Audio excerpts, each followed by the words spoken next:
Okay, all right. So for nuclear chemistry, it's actually similar, nucleus chemistry or nuclear chemistry, because we are talking about the chemistry of the nucleus. Yeah?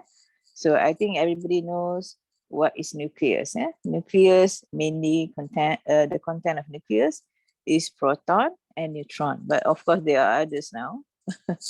But we discuss only proton and neutron for this part. Okay? So when we talk about nuclear, it's sort of taboo. So, everybody is afraid, oh, nuclear is not safe. But it's actually, yeah, it's a clean source of energy. It's a clean source of electrical energy. And instead of using petrol, we know that it can increase CO2, CO, which actually contribute to the greenhouse gases and also contribute to the global warming. So nuclear chemistry, nuclear-based for electrical energy is a clean energy actually.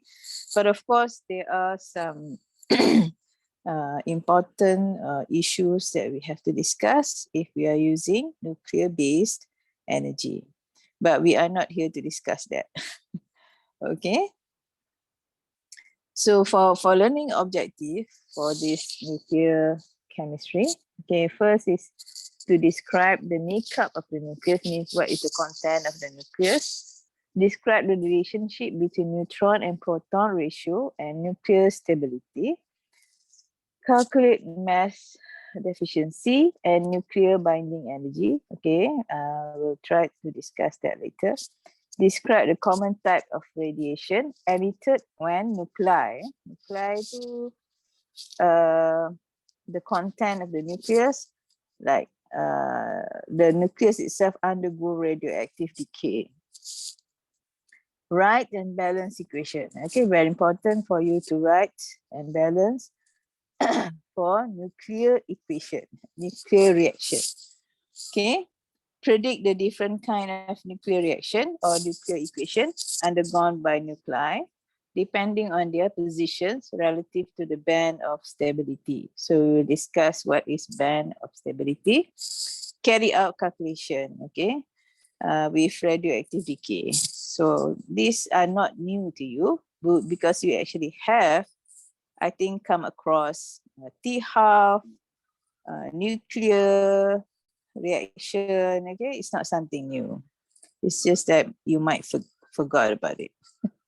Okay, so I would like to share this one. This is not the face of Marie Curie, but this is the face of an actress who act as Marie Curie in this film, Radioactive 2019. So I recommend you to watch this, okay? Because scientists during that time, not 2019, 2019 is the movie. We at least have some ideas how difficult their life is, when they are trying, because they made discovery of a new scientific finding, but it is very difficult to convince other people that this is new, this is something new and something valuable, because it's not easy for other scientists to accept. And Marie Curie is the first lady to receive Nobel Prize. She in fact received 2 Nobel Prize. 2 Nobel Prize. She's the first lady and she received 2 Nobel Prize. Remember, this is not the face of Marie Curie, but this is the face of the actress. So Marie Curie, actually, she's involved. She's sort of because she works together with her husband. So not just the finding of radioactive element is together with his husband. So not just Marie Curie. And they are working on natural base radioactive, means that they are working on they find out about the certain element can produce radioactive naturally. And naturally, that certain element can emit radioactive. Okay. So this is the phase of, this is the actual phase. This is the actual phase of Irene Curie, is the daughter of Marie Curie. So Irene Curie and Frederick Julio. The Frederick is the husband of Irene Curie. So Irene Curie is daughter, Marie Curie's daughter. So her daughter, Irene Curie, is also working on radiochemistry, radioactivity, but it is artificial or synthetic. Yeah.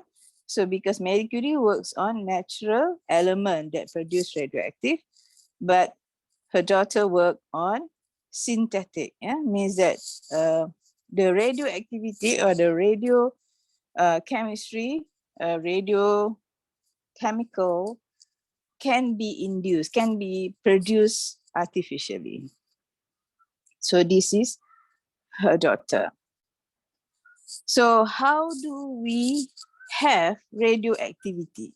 Okay, from where radioactivity comes from? Okay, I'm sure that during a medical checkup, you have gone, you have been x-rayed. Yeah? So during the process of x-ray, the radioactive elements emit certain radioactive power, alpha, beta, gamma. Actually, X-ray is X-ray. The radioactive is X-ray, and then when it goes through your body, okay, of course, the bones do not absorb the X-ray. It is called X-ray. For radioactive, for X-ray, it is called X-ray. The bone does not absorb, but your muscles absorb the radioactive X-ray just now.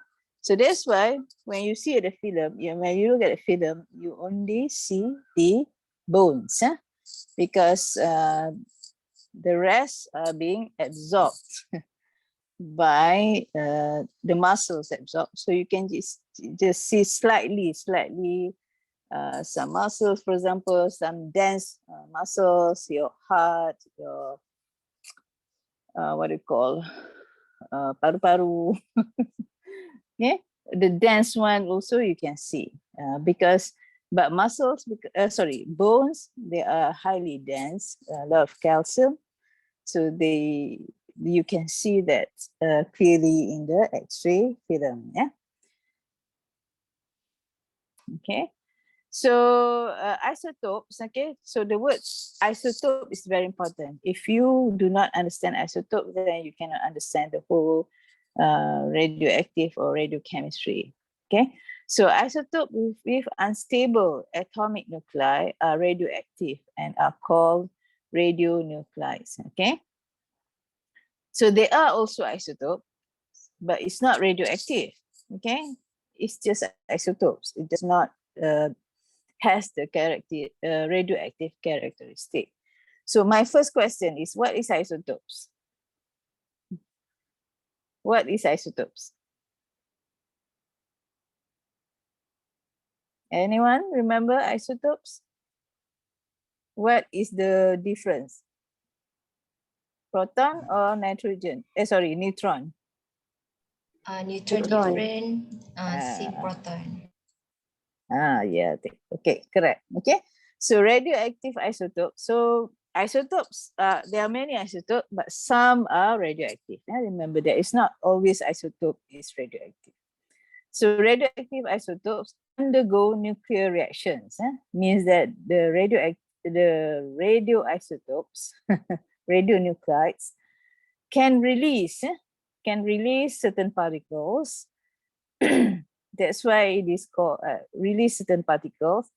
And just like chemical reaction, we have nuclear reaction, but right now it's not like releasing electron or receiving electron, but instead they emit high energy particles, alpha, beta, gamma, X-ray. So in order to be stabilized, right? So what is mass defect?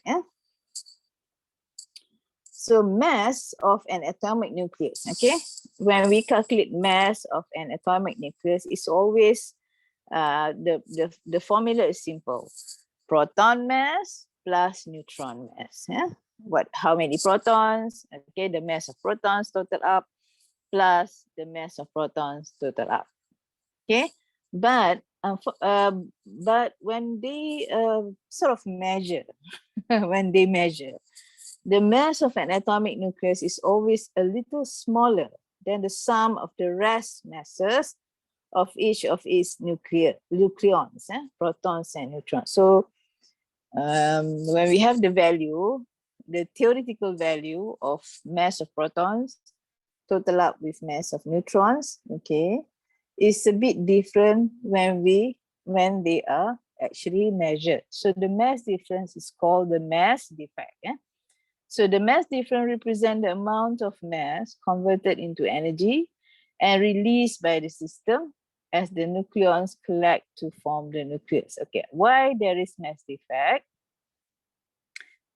It is because this energy, it is called binding energy, because this amount of energy would need to be added to break the nucleus apart. Okay, so we have to imagine a bit in the nucleus. Previously, we are always talking about electron, electron outside, because we are talking about chemical reaction. Chemical reaction only involve electron. So when we talk about the reaction of nucleus, okay, this is the time we talk about nucleus chemistry or nuclear energy. So we know that inside nucleus, there are proton and neutron, okay? And then to be able to make sure that the proton and neutron is inside the nucleus, is actually in the area of nucleus, it requires binding energy. Okay, binding energy is actually the one that makes sure the proton and the neutron stays at the same place. So let's say, so there is a huge energy. There is a huge energy in the nucleus. Okay, and this energy can be detected from mass defect. According to Einstein, okay, according to Einstein, kita boleh kira, we can calculate that energy converted, the energy converted from mass. E equal to mc squared. And that is very famous. E, energy, equal to m, mass. C is speed of light. So E equal to mc squared. So from mass, we can get energy. So there is a mass defect, means that there is a mass difference between the theory, okay, and the actual. So the binding energy is actually to make sure that proton neutron in the area of nucleus. And let's say you want to split, the proton, the neutron, or you want to split the nucleus. So that is the amount of energy. That is the amount of energy needed to split the nucleus. So the binding energy can be calculated using Einstein equation and the mass defect. So let's say we have helium-4 nucleus. Helium-4. So helium-4, we know that it has 2 protons and 2 neutrons. So 2 protons and 2 neutrons. So this is the mass of proton. This is the mass of neutron. So let's say we have the nucleus. This is by right.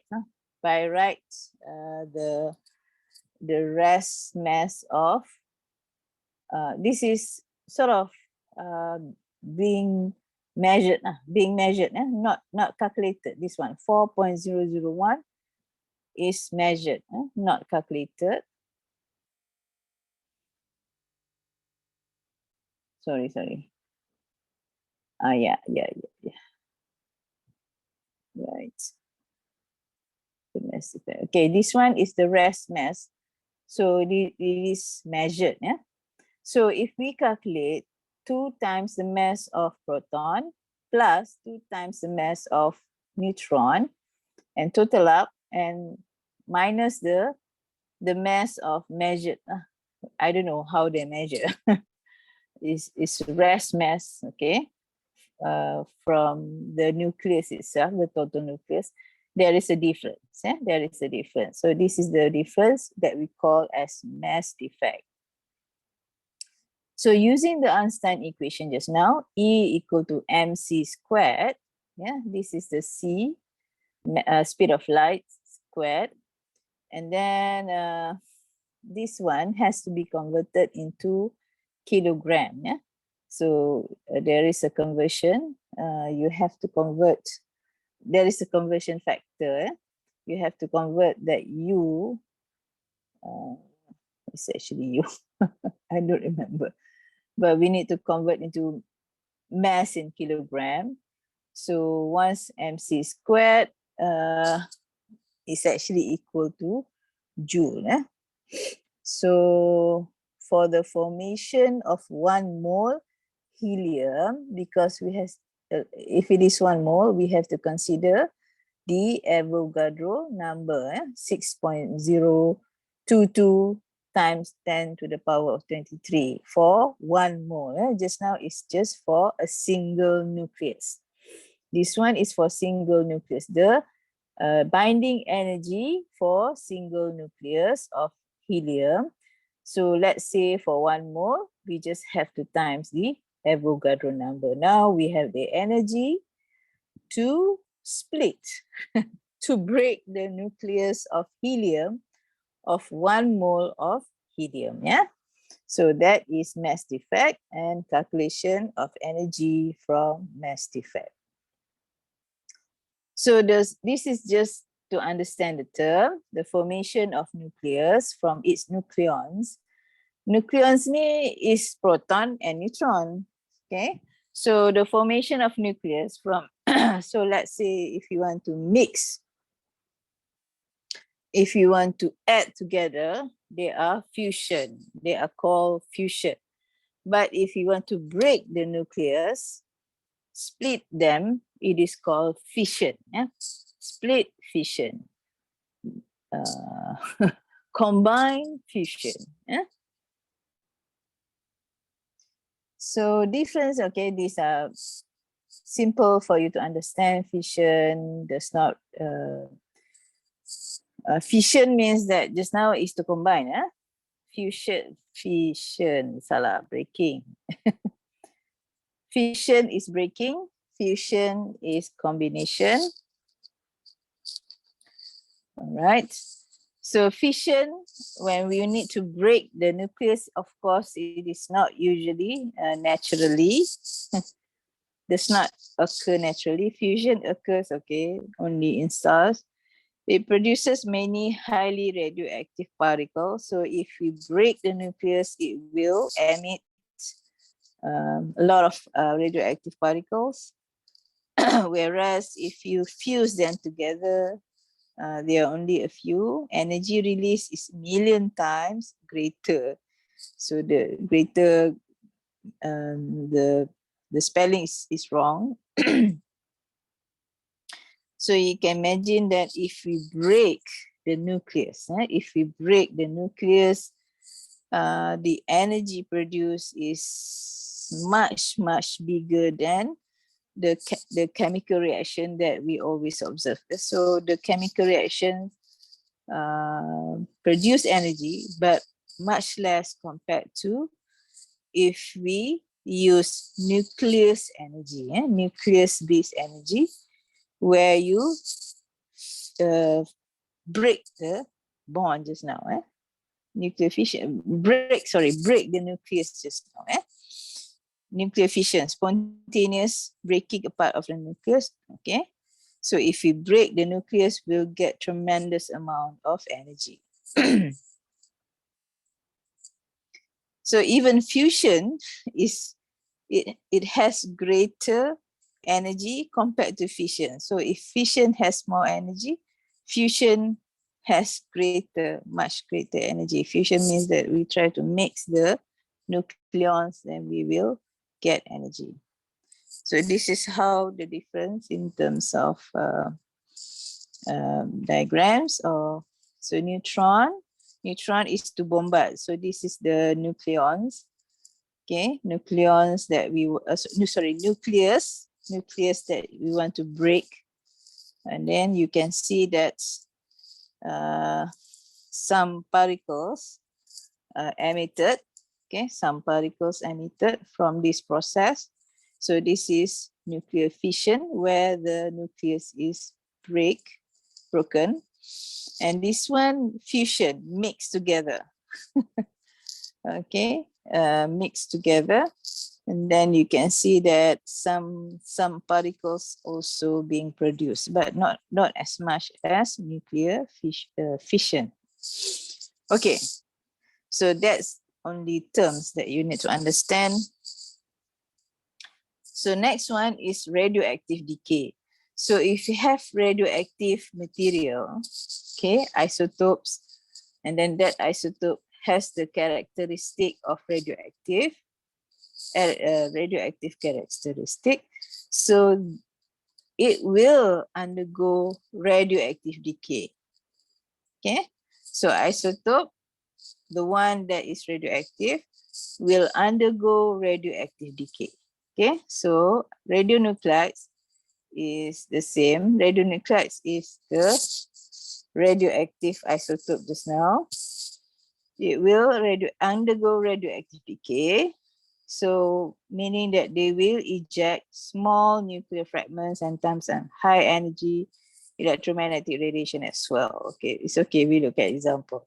So the radioactive radionuclides undergo radioactive decay, okay, producing alpha, beta, gamma radiation. So let's say, okay, alpha is actually helium, okay, is actually helium. Yeah? When we say alpha particles, it's actually helium. Okay, so emission of an alpha particle from nucleus, the alpha particle can emerge with speeds. Okay, okay, so whenever that we have, okay, inilah, this is example of isotope. Yeah, so just now we know isotope. So isotope can be non-radioactive, it can be radioactive. And isotopes with radioactive characteristic, it is called radionuclides. So this is example of radionuclides, uranium-238, and radionuclides will undergo radioactive decay. So this is the process of radioactive decay. Okay, so what types of decay? What types of decay depends on number of protons and neutrons here. Yeah. So this one, it is called alpha decay. Yeah, because it produces alpha. So alpha is actually helium 4. So senang je. When you have uranium-238, it will release alpha 4. Helium 4. So the total of mass number must be similar. 234 plus 4, you get 238. Mesti sama. It cannot be different. And then helium, it has 2 proton. 2 proton. So from here, 92 proton, because it emits helium with 2 proton. That's why you have uranium now, a new uranium isotopes 234. Okay, and the proton number is 90. Okay, you can see it is uranium, but it's a different uranium. It's isotopes of uranium. Yeah. This bukan uranium, sorry. This is thorium. Okay, ni salah lah ni ya. A new element, not the same. Yeah? New element, sorry. So uranium-238 decay, yeah? Undergo radioactive decay, producing thorium, 234. Okay, sorry for this. Okay, and alpha particle or helium actually. So how do we balance nuclear reaction? The sum of the mass numbers on each side of the arrow, 238, total up, 234 plus 4, okay, should be equal. The sums of the atomic numbers on each side also should be equal. So atomic number or proton number, here 92, so it's 90 plus 2, it should be equal. Sorry. So there are different types of radioactive decay. So one is alpha decay. Yeah? So alpha particles are the most massive of any commonly emitted by radionuclides. So these are the characteristics. Yeah? These are the characteristics of alpha particles. So alpha particles cannot penetrate skin, but can cause cancer in the soft tissue of the lungs or intestinal tract, okay, if emitters are blah, blah, blah, okay. So alpha particle means that it has lower energy compared to beta, and another one is gamma, right. So beta decay. So alpha decay, beta decay. So beta decay, this is how it looks like. Naturally occurring beta radiation consists of streams of electrons. So this is beta. Okay, so beta is actually electron. Beta is actually electron. So we look at here, this is isotope of hydrogen, isotope hydrogen 3. Hydrogen biasa satu kan. So this is hydrogen isotope, hydrogen 3. Kenapa ada helium lah ni? Okay. So electrons, okay, and then it decay. It have beta decay. So kita tengok sini, kalau formula beta ialah electron, and the mass number is 0. And the atomic number is -1. So this is beta, -1. So the left side, the other particle should be, the mass number should be 3. Sebab yang ni kosong, dia masih lagi 3. And the atomic number is 2. So that you can have 1. So bila kita tengok, kita dapat, sebenarnya kita dapat helium isotope. Helium asalnya adalah helium 4 kan. So helium 3 ni adalah helium isotope lah. So ini ni dia beta ni kat sini patutnya. So ini adalah anti-neutrino. So banyak lagi lah partikel yang kita tak tahulah. For me, what is anti-neutrino? Banyak. There's a lot of mystery inside the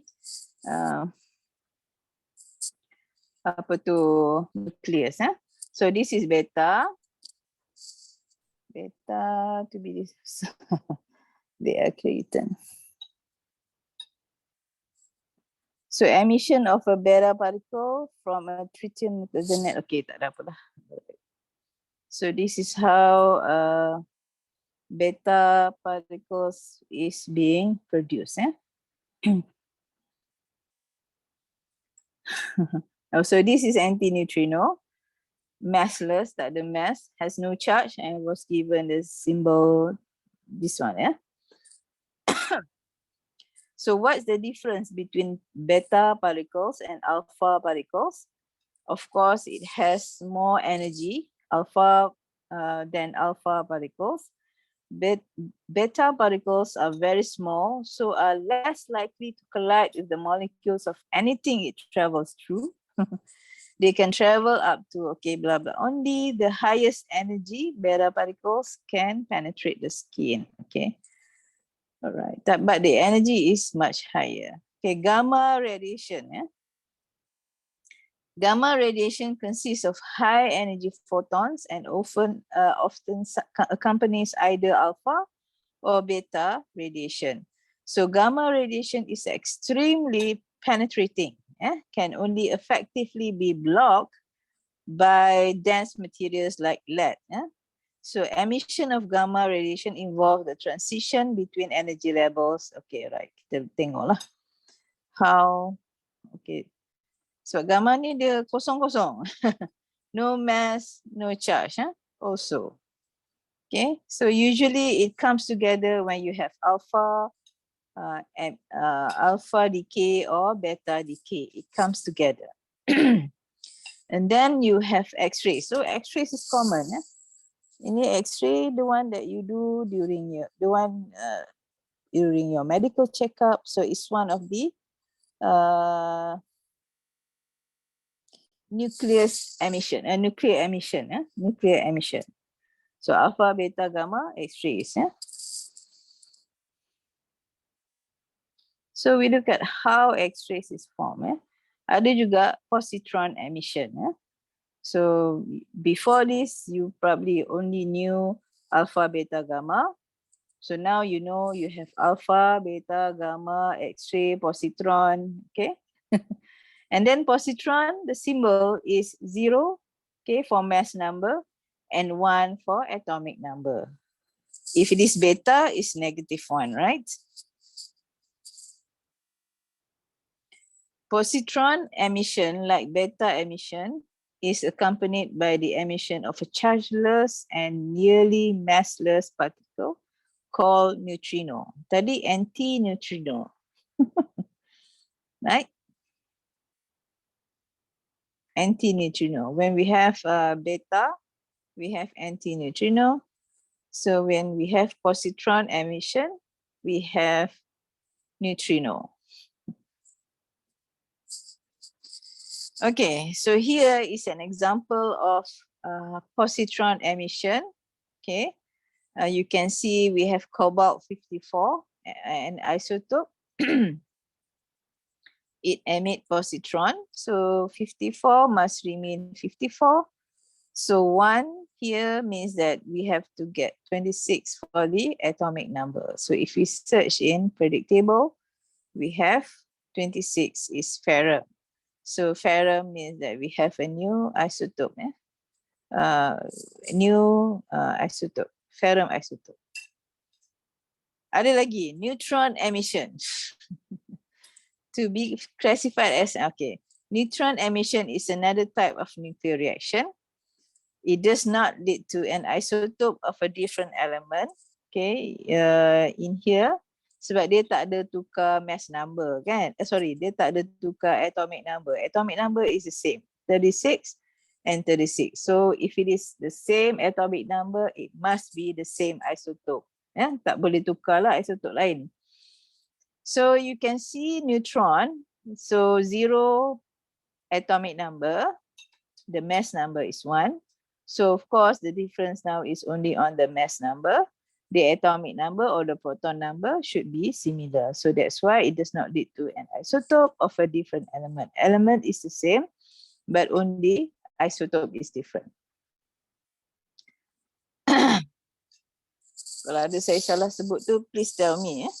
So another one, nuclear reaction, electron capture. So you can see electron is the same with beta. And so you can see that what you need to do is to balance. Now you have 50. So the mass number is still the same. But the atomic number now is different. So you will be having a different element, a different element. And this is how X-rays is formed, is by electron capture. So this is how X-ray emission yang kita guna untuk X-ray tu is produced by having electron capture.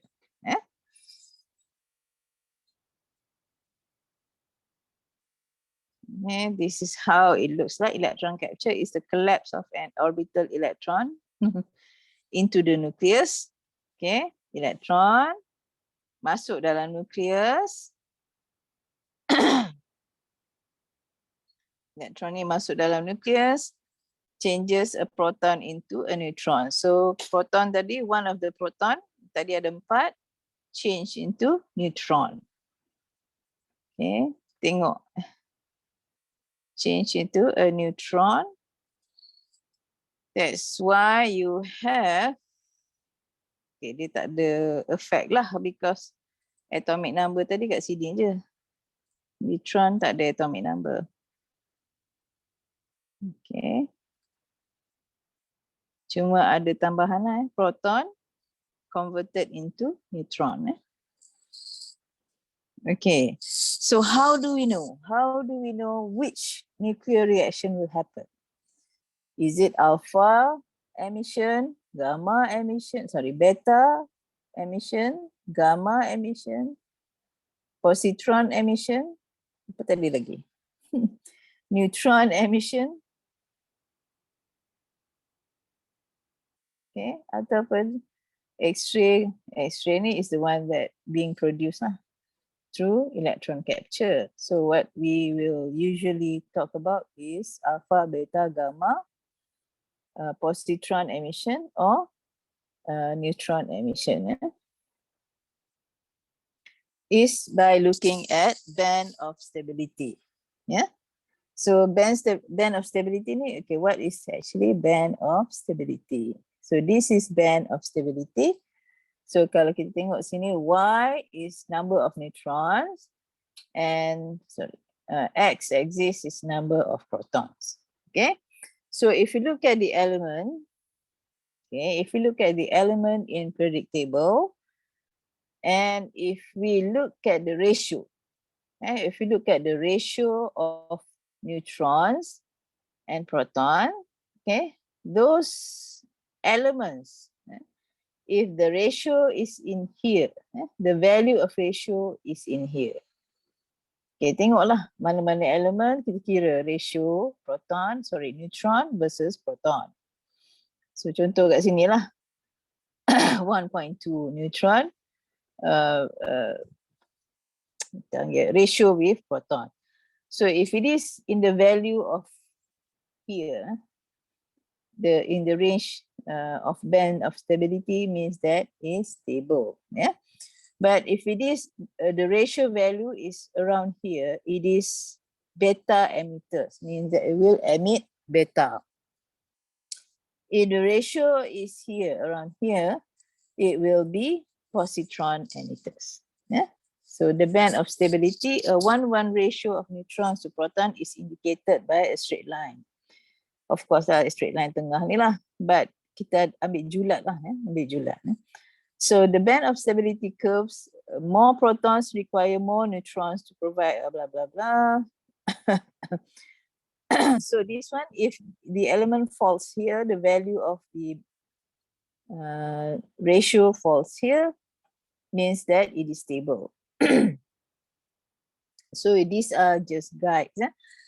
Some guides. Isotopes with atomic number greater than 83 tend to be alpha emitters. So yang ni lah.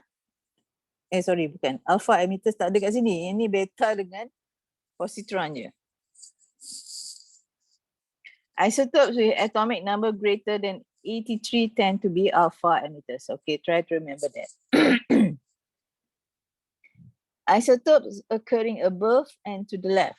Okay, inilah above and to the left. Tend to be beta emitters. Ini explanation lah. Proton ration is apparently too high. A nucleus that undergoes beta decay lose a neutron and gain a proton. Okay, their nuclei. Okay, yang ni their nuclei have too many protons. Isotopes lying below and to the right are positron emitters. Yang ni.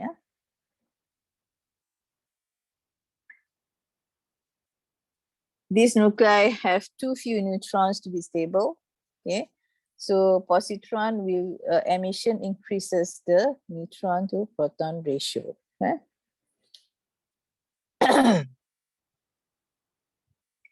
Lagi satu guide ialah odd even rule. When the number of neutrons and protons in nucleus are both even, the isotope is far more likely to be stable. Okay, then when both numbers are odd. Ini ganjil genap lah. Stable isotope, they do not undergo nuclear reaction because they are stable. Isotope, they are not stable, they will undergo nuclear reaction to become stable. That's the purpose of nuclear reaction. Another rule for nuclear stability is based on magic number of nucleons. So inilah magic number dia lah. 2A.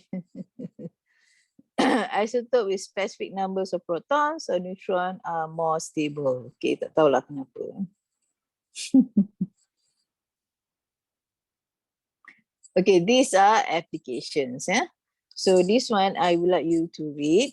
What is the applications of radionuclides? Of course, one of the biggest that you are familiar with is X-ray. Okay, so please read about what are other applications for radionuclides, means that for the use of these radioactivity usage. Okay, yang ni kita tak nak discuss lah. Nuclear chain reaction semua ni tak perlu lah. Okay, and also I would like you to read, does nuclear power have a future or will new technologies of renewable energy be developed in the energy sector? So soalan ni bukan macam ni. Soalan ni I just want you to know, to read about nuclear power. So what is the advantage and what is the disadvantage of nuclear power? Sebab dia ada banyak kelebihan, but it is a, not to say a taboo, tapi orang takut. Of course, there are the downside, the negative side of each technology. Dan ini contoh lah, the downside, the negatives. Ini yang terbaru lah, 2011 Fukushima Daiichi nuclear disaster. So bacalah what happened to, what's the cause of Fukushima nuclear disaster. Kenapa dia boleh berlaku? Is it due to human error? Or why it happened? Okay. Ini yang bentuk filmnya for you to understand. Okay. Ini the real situation that happened 2011. But in a movie form, it is a movie called Pandora. Ni Korean movie. Okay, siapa yang suka tengok cerita Korea tu bolehlah tengok, faham. Why? It's supposed to be a safe technology, but due to certain errors, it's actually human error. Selalunya human error. It caused disaster. Okay, ni contoh-contoh lah application. So you can see the positive side. Dia boleh detect cancer, okay? Cancer monitoring. Ni carbon dating lah, carbon dating. Oh, ni bukan, ni nuclear. Carbon dating ni banyak digunakan dalam history lah, to check how old is the mummy, how old is the paper, how old is the fossils. So we have to use carbon dating. Sebab tu kita guna T-half, calculation T-half. Okay, so I think whatever the rest are just a bit of calculation. So nuclear chemistry ni taklah susah sangat topik dia. You just need to understand nuclear reaction. Yang tadi, balancekan nuclear reaction. Do a bit of calculation. Okay, cuma yang application semua ni saya minta sebab semua orang ada keinginan nak tahulah on the nuclear chemistry ni, apa dia, what it is being applied on, what is the negative, the downside, the positive, the advantages. Itu saja. Ada soalan? Penat dah bercakap 2 jam. Bolehlah tengok cerita Pandora, ada masa. Dah tengok. Dah tengok dah, but at least you can, you know, relate back. Dulu tengok mungkin tak faham ke atau macam mana. Okay, bolehlah Best. tengok balik. Boleh tengok balik dan relatekan. Alright, so thank you. Kita jumpa hari Rabu. Okay, alright. Kalau apa-apa soalan kelas kita, Prof. ya. Prof, sebelum Prof Anan nak tanya yang pasal untuk yang neutrino tu kan. Dia macam kalau untuk kali ni macam baru lagi lah untuk saya. Yes. Sebab sebelum ni dia tak ada, sebelum ni belajar ni dia tak ada neutrino, anti-neutrino. Kalau nanti dalam exam kan, kalau macam tak letak tak apa ke? Takut confuse jadi anti. Tak ada. Sebab dia tak ada, yelah, you cannot expect everybody to know lah. Ada anti-neutrino, ada neutrino, tak ada. No issue. Okay, Prof. Alright? Okay. So kita mungkin the last lecture tu kita nak buat tutorial kan. So I will try my best to cover kinetic. Thermodynamic saya ada bagi dalam bentuk video lah ya. Ada 2 tu cukup dah. So kinetic ada, sebab saya tak ada video on kinetic. Dah. Tutup dulu video ni lah.